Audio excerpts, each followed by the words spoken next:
E assim, nós vamos ter vários exemplos de produtos que deixaram de existir, de modelos de negócio que deixaram de existir e que, por óbvio, fizeram com que essas empresas simplesmente o quê? Encerrassem as suas atividades. E se nós não estivermos atentos a esse contexto, você pode entrar para a história com frases céleres, do tipo, os computadores no futuro poderão pesar menos de 1,5 tonelada, quem vai querer um computador na sua casa? Vejam bem, não eram pessoas despreparadas. Só que elas analisaram o contexto do ponto de vista daqueles paradigmas à época. Quando nós pensamos em inovação, nós pensamos sempre pensar no futuro e no futuro disruptivo. Por isso, entender as tendências tecnológicas, por onde o mundo está caminhando, e quais são as necessidades e as oportunidades que são associadas ao contexto social e econômico de uma sociedade que quer melhor qualidade de vida, mais saúde, proteção ambiental, são aspectos extremamente importantes para que você possa o quê? Aproveitar melhor essas oportunidades. Porque quando diz, olha, a empresa fechou, foi azar? Tá? Ou aquela empresa está bombando, foi sorte? Tá? Eu, particularmente, acredito na sorte. Tá? Ou no azar. E sorte de que forma, tá? Quando nós temos um encontro da oportunidade, do preparo e da altitude, tá? Então, é importante ficar atento às oportunidades para que você possa se prepará-las, tá? Mas não é suficiente, você tem que ter atitude para aproveitar essas oportunidades com o preparo que você teve. Muitas vezes as pessoas estão preparadas, mas não têm atitude para aproveitar as oportunidades. Ou muitas vezes as oportunidades não surgem. Agora, o que está no nosso raio de atuação é identificar as oportunidades, estar atentos a ela, nos prepararmos enquanto profissionais, enquanto pessoas, para aproveitarmos essas oportunidades e trabalharmos as nossas atitudes, como liderança, por exemplo, para que nós saibamos aproveitar. E a combinação disso tudo, tá? Melhor do que chamar isso de sorte é ter juízo. E isso é importante tanto para as empresas quanto para as organizações, do ponto de vista de inovação. Então, dentro desse paradoxo da inovação, o que nós percebemos trabalhando com inovação aí há quase 20 anos, tá? Quando nós falamos de inovação para profissionais, para as empresas, para as startups, ninguém discorda que a inovação é importante, tá?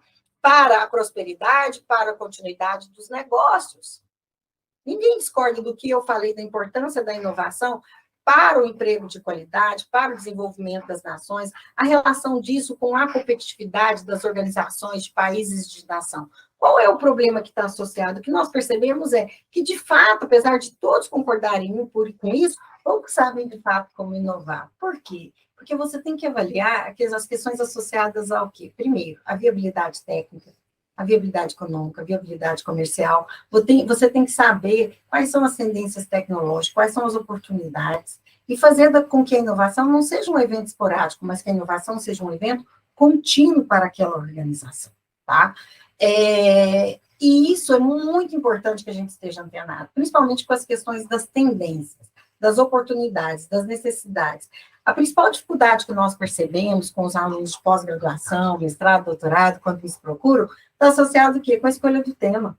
Eu vou fazer o meu projeto de pesquisa sobre, vou estudar sobre, vou resolver o quê? Qual é o meu problema de pesquisa? Tá? E aí faz revisão bibliográfica, por óbvio, tem que fazer mesmo, uma boa revisão bibliográfica, mas tem que ir para além. E veja bem, não é um discurso da pesquisa aplicada em detrimento da pesquisa básica, muito pelo contrário. Para que você possa ter, de fato, uma inovação de PITEC, para que você possa ter uma inovação de base tecnológica, a maior parte absoluta desses projetos começaram num estágio de pesquisa bem básica, tá? Mas você tem que saber qual o caminho que vai ser percorrido de pesquisa básica para pesquisa aplicada, para pesquisa tecnológica, até chegar efetivamente no desenvolvimento do produto, processo, que vai para o mercado. E essa escolha precisa ser bem feita, por quê? São 2 anos de mestrado, 4 anos de doutorado em média. E eu acho que todo mundo quer, ao final, que a sua dissertação, que a sua tese, para além, por óbvio, de contribuição do avanço da ciência, que é uma questão fundamental e importante, mas você já pensou se de fato virasse um produto, um processo, ou melhor ainda, uma nova empresa de base tecnológica, uma startup? E isso tudo começa nessa escolha, nesse momento, né, juntamente com o orientador. E é importante que a inovação seja para as empresas um elemento de competitividade.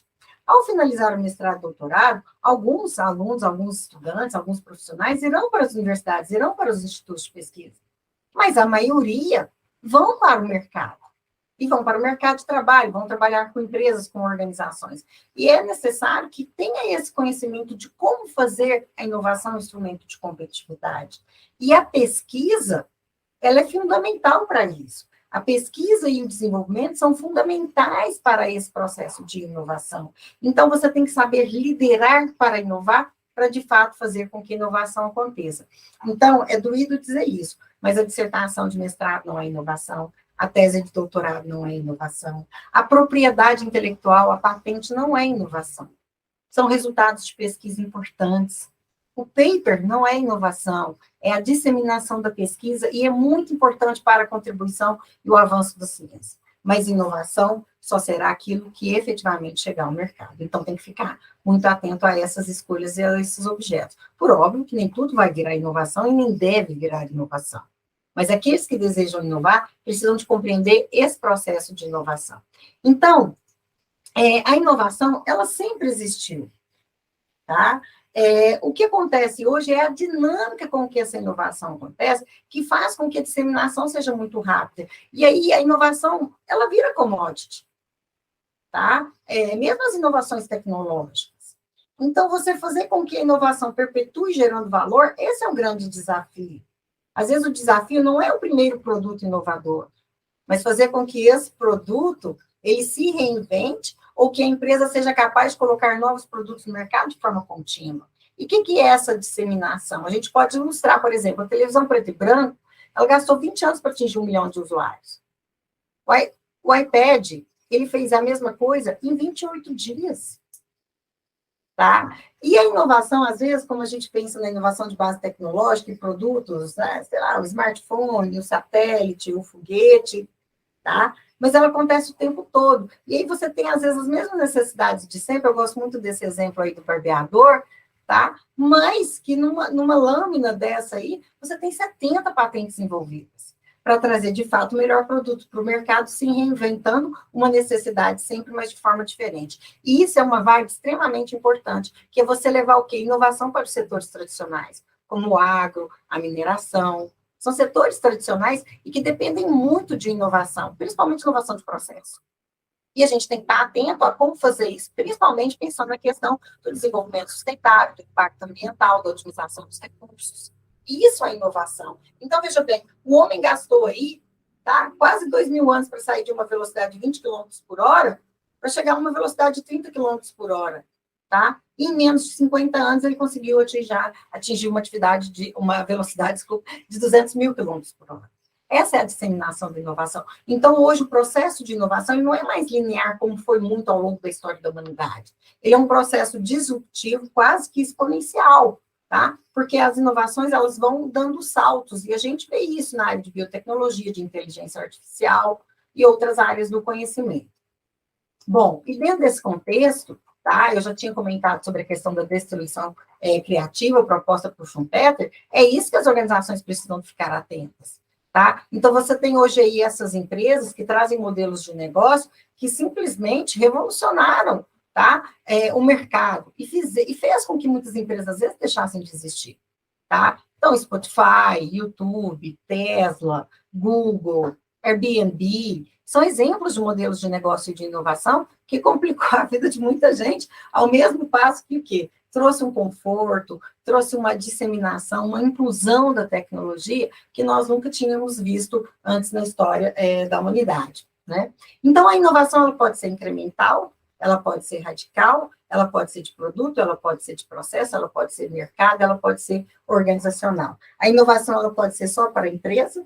Imagina que nós temos uma pesquisa da Pintec que diz que menos de 2% das empresas, as empresas brasileiras são inovadores. E a maioria dessas empresas estão fazendo inovação por aquisição de máquinas e equipamentos. Tá?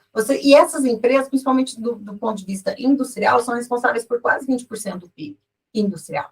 Então, você imagina se a gente sair ao passo de menos de 2% de empresas inovadoras para 4% de empresas inovadoras, o impacto que isso teria na nossa economia. Então, a inovação ela pode ser para a empresa, ela pode ser para o país, ela pode ser para o mundo. Tá? E a outra questão muito importante é o valor da inovação. tá? Então, quanto que custa 1 quilo de satélite, custa 1 quilo de avião, 1 quilo de automóvel, 1 quilo de soja? Eu sei, gente, que tem muita tecnologia na soja, tem muita inovação na soja, principalmente na soja brasileira e no agronegócio, tá? Mas no mercado segue sendo commodity. Então, para esse tipo de produto, é muito importante a inovação de processo. Por isso que o Brasil, cada vez mais, ele bate recordes de produtividade sem aumentar a área agricultável. Isso é graças ao quê? À inovação. Agora, a inovação, principalmente associada com determinados setores, onde o Brasil é muito carente, isso é fundamental para o desenvolvimento econômico. E você vê o valor da inovação para uma empresa. Então, o que valorizou a Apple, da ordem de quase 600 bilhões de dólares em 20 anos, graças ao quê? Graças à trajetória dessa inovação, que, por óbvio, está associado com os produtos que ela foi capaz de colocar no mercado. Então, moral da história, gente. Inovação é produto, processo, serviço efetivamente no mercado. Tem que gerar o quê? Nota fiscal. Então, quando nós trabalhamos nas universidades ou nos centros de pesquisa e desenvolvimento das empresas, trabalhamos lá com ideias, com invenções, com descobertas, com resultados de pesquisa, esse é um grande insumo importante, fundamental, para fazer com que a inovação ela chegue, principalmente a inovação de base tecnológica. Então, esse é um ciclo, tá? Por quê? Porque você vem com a pesquisa, você vem com o desenvolvimento nos seus diferentes estágios, da pesquisa básica à pesquisa aplicada, à pesquisa tecnológica, você gera conhecimento, você faz com que esse conhecimento ele seja aplicado por uma oportunidade ou por uma necessidade, leva isso para o mercado na forma de produto, processo, serviços, gera inovação, gera nota fiscal, gera retorno econômico, né? Principalmente por parte das empresas, e esse retorno ele vai o quê? Retroalimentar esse processo de desenvolvimento de pesquisa que é fundamental para que a inovação aconteça. Então, essa parceria universidade-empresa, ela é muito importante. Ela é muito importante, principalmente para oxigenar a qualidade das pesquisas que nós fazemos junto à universidade. Isso é fundamental. Tá? E que a gente esteja cada vez o quê? Mais antenados às necessidades e oportunidades.